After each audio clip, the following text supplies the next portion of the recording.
প্রাইসটা আমার একটু বেশিই লাগছে।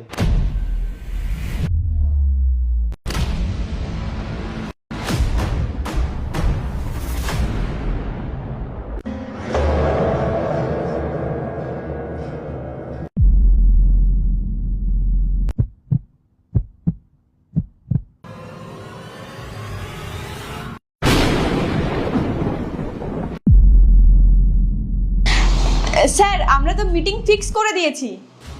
ঠিক আছে স্যার, শুধু টাইমিংটা বলে দেবেন। আচ্ছা শুনুন না, আমি প্রাইসগুলো একটু রিভিউ করতে চাইছিলাম। স্যার আমার দেরি হয়ে যাচ্ছে, ট্রেনটা মিস হয়ে যাবে। আচ্ছা ঠিক আছে, তুমি যাও, আমি পরে তোমাকে ফোন করে নিচ্ছি। ঠিক আছে স্যার।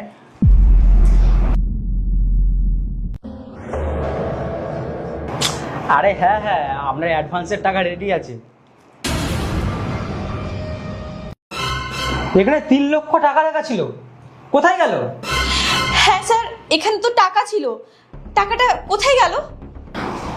হ্যাঁ হ্যালো, হ্যাঁ বলছি, হ্যাঁ আপনার অ্যাডভান্স রেডি আছে, কালকে দেখা হচ্ছে তো, কালকে আমি দিয়ে দিচ্ছি। হ্যাঁ ক্যাশই আছে। আচ্ছা ঠিক আছে। আর এখানে 3 লক্ষ টাকা রাখা ছিল, কোথায় গেল? আমি জানি না স্যার, সত্যি আমি জানি না। এখানে 3 লক্ষ টাকা রাখা ছিল, আর এখন তোমরা বলছো নেই, তোমরা জানো না?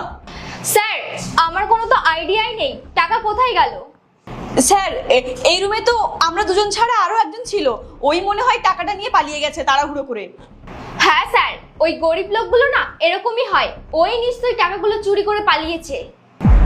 হ্যাঁ ঠিক বলেছো। এ পিঙ্কি, পিঙ্কি গার্ড, পিঙ্কিকে একটু ডেকে দাও তো ভেতরে।